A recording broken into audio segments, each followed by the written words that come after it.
Welcome aboard MSC Euribia, the latest addition to the MSC Cruises fleet, boasting an impressive commitment to eco-friendliness, being the first LNG-powered cruise ship operated by MSC.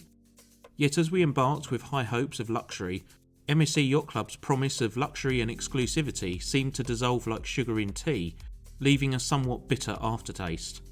In this brutally honest review of MSC Euribia, we're taking an unfiltered look at everything from staterooms to the speciality dining, revealing why the crowds and queues might test your patience, why service rarely lives up to expectations, and why the term luxury might be a stretch too far when describing the yacht club experience. Whilst on board MSC Euribia, we stayed in an MSC Yacht Club Deluxe suite, therefore much of this review is going to be from a yacht club perspective. MSC Cruises markets the MSC Yacht Club as a sanctuary of luxury, a ship within a ship where exclusivity and personalised service are supposed to be the gold standard. However, our recent experience painted a very different picture, one where the sheen of luxury was notably absent, starting from the very moment we arrived at the port. Imagine arriving at the cruise terminal ready to be whisked away into the pampered world of the yacht club, only to find that you've been sat in a corner, handed a glass of cheap Prosecco and asked to wait. Meanwhile, we sat and watched those in Bella, Fantastica and Aurea grades embark the ship within minutes of arriving at the terminal. Priority embarkation should mean just that, but a 40-minute wait for our butler to arrive was the first sign that perhaps the yacht club's service ethos was more aspirational than actual. After a day of travelling, we would have taken a speedy and smooth embarkation over a glass of Prosecco. Entering the Yacht Club Deluxe Suite, the space was indeed comfortable, practical, even with a tasteful design that could have been quite at home in a high-end hotel. But it was noticeably devoid of the luxurious touches that whisper luxury and attention to detail you get with other cruise lines and high-end hotels. Where was the welcoming pop of a champagne cork, the vibrant colours of a fresh fruit basket, or the delicate scent of fresh flowers? Such details, seemingly small, are the currency of luxury, and their absence was felt keenly. The Yacht Club is sold for its all-inclusive experience, yet our suite was bereft of the promised bottles of spirit for the minibar, a standard perk for which our order was apparently lost at sea. It is worth saying though that the minibar in our suite was definitely the best we've ever had. There was a great choice of drinks and you did get a pot of Pringles and nuts, but once they were eaten, they were never replaced, which was disappointing. The room service in MSC Yacht Club on MSC Euribia was far from the luxury they promised. We were told we'd get a wide range of fancy breakfast options which could be delivered to our suite, but all they had was a basic continental menu, which is nothing compared to the lobster benedict we've come to enjoy on Holland America ships. And even then, when we didn't ask for much, they still got it wrong. 3 times we ordered and 3 times they messed up. They couldn't even get a pizza order right, forgot requested condiments, and the fancy cheese plate was a joke. It was meant to be a luxury cheese plate with 7 different cheeses, chutney, a selection of crackers and some fruit, but what we actually got was some cheese slices and a handful of nuts. It's free, sure, but it's the attention to detail that's the overriding principle of luxury in cruising, and this was another sign that it was distinctly lacking in MSC Yacht Club. On inspection of the bathroom, it only solidified the impression that MSC Yacht Club's version of luxury was starkly out of step with even the offerings of mainstream competition. No luxury toiletries were in sight, instead the offerings were generic, a far cry from the premium toiletry brands you get with the likes of Cunard, Holland America and even P&O. These details, or rather the omission of them, collectively stripped away the veneer of luxury, leaving a bare impression that was at odds with the yacht club's prestigious image. Outside of our deluxe suite, the disappointment continued in other areas of MSC Yacht Club. The MSC Yacht Club restaurant on MSC Euribia was a letdown that dramatically taints Yacht Club's claim to luxury. The menu had me squinting for options as somebody that doesn't eat meat. At best, you'd have 1 vegetarian option available. When I asked a waiter for an alternative dish, the waiter's response to the request was a blunt no that left me bewildered and angry. I wasn't asking for a 5-star custom meal, just a simple veggie burger substitute when a beef burger was the star feature, but even that seemed a task too complex for Yacht Club. Comparing it with over 20 other cruise lines we've experienced, the service here was shockingly subpar. Wait staff were not just inattentive, but seemed to have forgotten the art of checking in on guests. Not once during our 5-day journey did anyone ask if our meal was satisfactory. We were left parched on multiple occasions and had to wave down for drinks, a stark contrast to the above and beyond hospitality we've come to love on cruise ships operated by other lines. Order mistakes weren't just one-offs but a recurring theme. No personal touch, no attention to detail, and basic food menus lacking in premium offerings and choices for those with dietary issues. The MSC Yacht Club restaurant is not luxury, it's just a slightly elevated version of the main dining chaos elsewhere on board. The decline of the MSC Yacht Club experience aboard MSC Euribia is palpable, especially when reflecting on our own experience aboard MSC Virtuosa a little over a year ago. Yacht Club once offered a daily indulgence of high tea in the serene topsail lounge, and it has to be said it was fantastic, but aboard Euribia it has been reduced to a solitary event on a sea day, citing environmental awareness and sustainability as the rationale. This justification is hard to swallow. Who thought afternoon tea could be so damaging to the world's oceans? With cruise fares climbing, such cuts feel less like mindful conservation and more like corporate cost saving under the guise of environmental friendliness. If MSC truly wanted to champion environmental stewardship further, they could take a leaf from Celebrity Cruises' playbook, where single-use plastics have been eliminated, a tangible and significant commitment to sustainability. The reduction of a cherished high tea ritual not only leaves a bitter taste but also exposes a missed opportunity for genuine sustainable practices that could enhance MSC Yacht Club's luxurious allure rather than diminish it. Now that the high tea is gone, it hasn't been replaced with daily entertainment, and to be honest, the topsail lounge is pretty much an unused venue much of the day and feels like a wasted venue, with a few board games and some sea views to keep guests occupied. The MSC Yacht Club Sundeck on MSC Euribia offers a slice of paradise with its plush lounges, inviting pool, a warm hot tub, and the convenience of a bar and grill catering to your food and beverage needs all day long. This sun-drenched oasis provides a marked contrast to the rest of the ship, with service that shines brighter than the rest of Yacht Club, but service is still not where it needs to be for a so-called luxury cruise experience. Simple lapses such as serving a pot of tea without milk, sugar and teaspoons hint at a broader issue of inattention more widely within Yacht Club. The food served here was also pretty standard, certainly nowhere near the level of food quality we've experienced with Celebrity, Holland America and Azamara to name a few. Staying with dining and moving outside of Yacht Club, you'll find a range of main dining rooms for those in Bella and Fantastica accommodation, including Colorado River, Aurora Boreal and Aurora Borealis. If you're staying in Aurea accommodation, you will dine in the Il Campo dining room located on Deck 7. The menu here will be the same as the menus offered in the other dining rooms, but you can expect service and standards of food to be slightly elevated. Aboard Euribia, you're offered early and late dining options. Early dining ranges between 5:30 and 7:30 p.m, and late dining is between 7:45 and 9:45 p.m. Whatever option you request when booking your cruise, you will be assigned a certain time between the appropriate time range for the sitting you have requested. We did speak to a disgruntled first-time cruiser with MSC who said she was given a dining time of 9:45 without the possibility of changing it. Good old MSC, they know how to keep their passengers happy.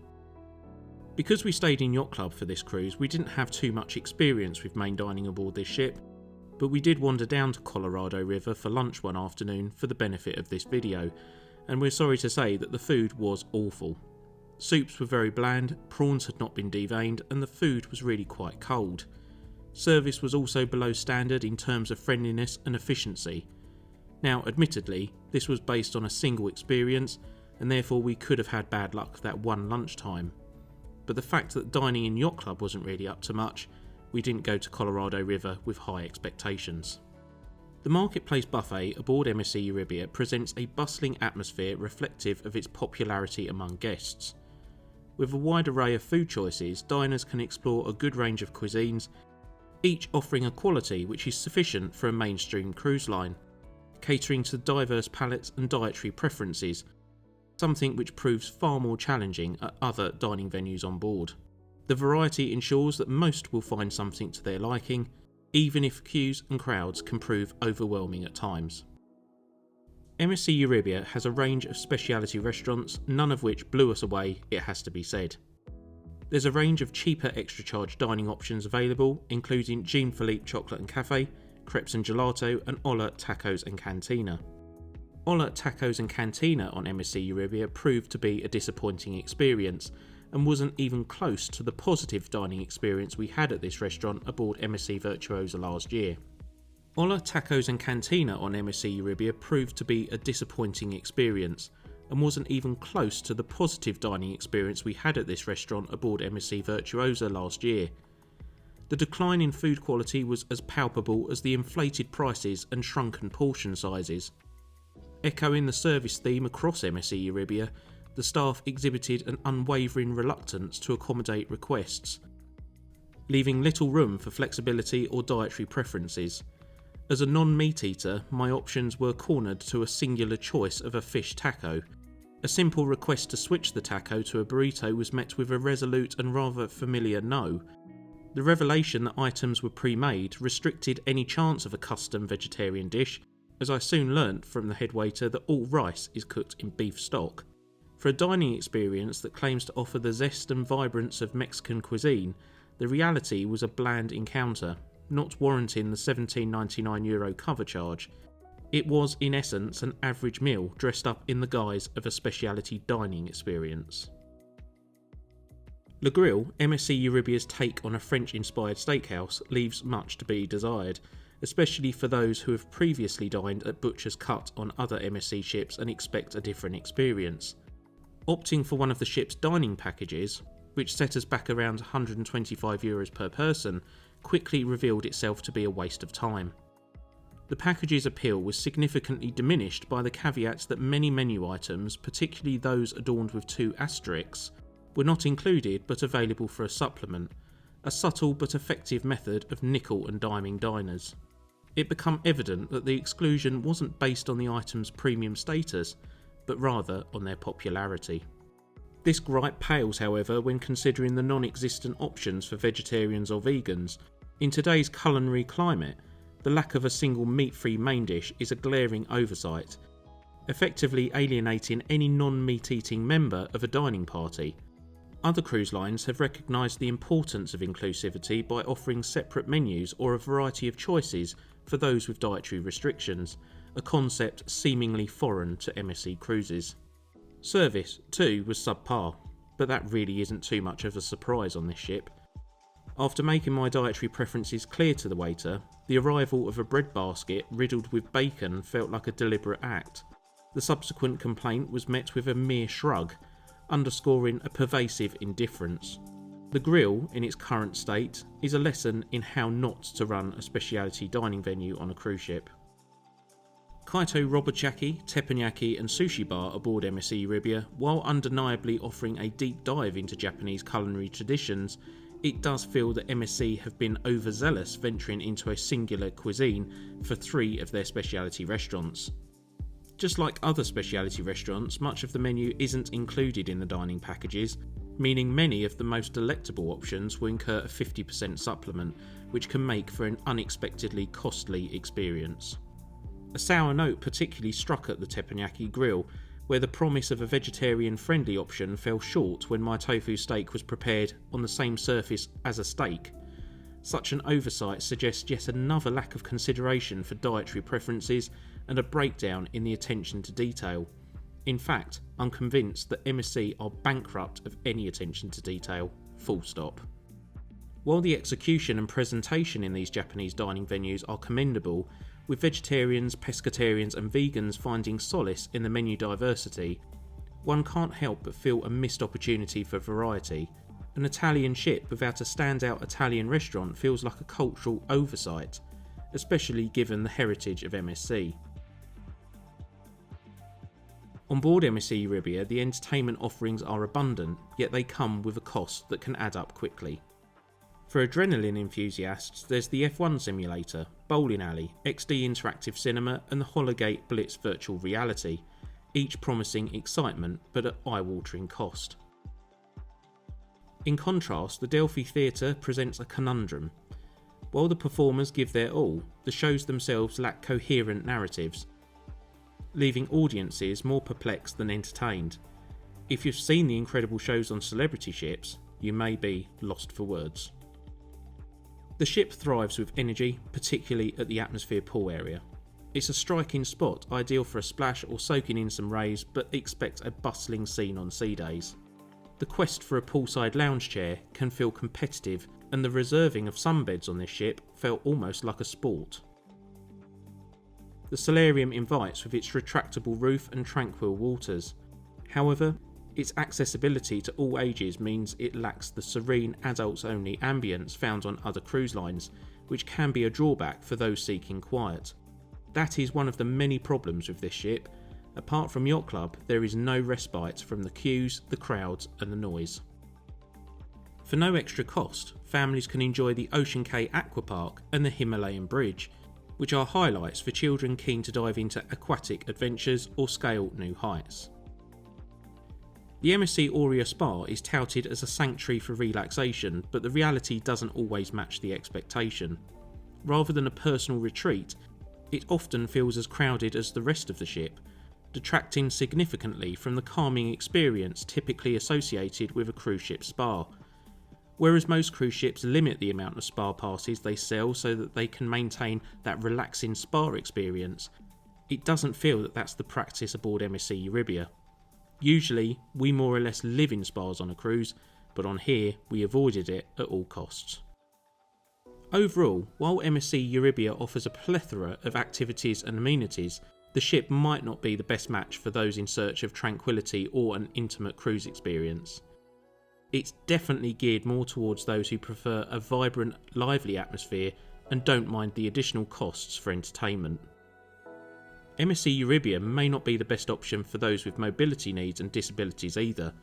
Guests will soon find that lifts are forever crowded on this busy ship, which is a necessity for those with disabilities moving between the ship's many decks.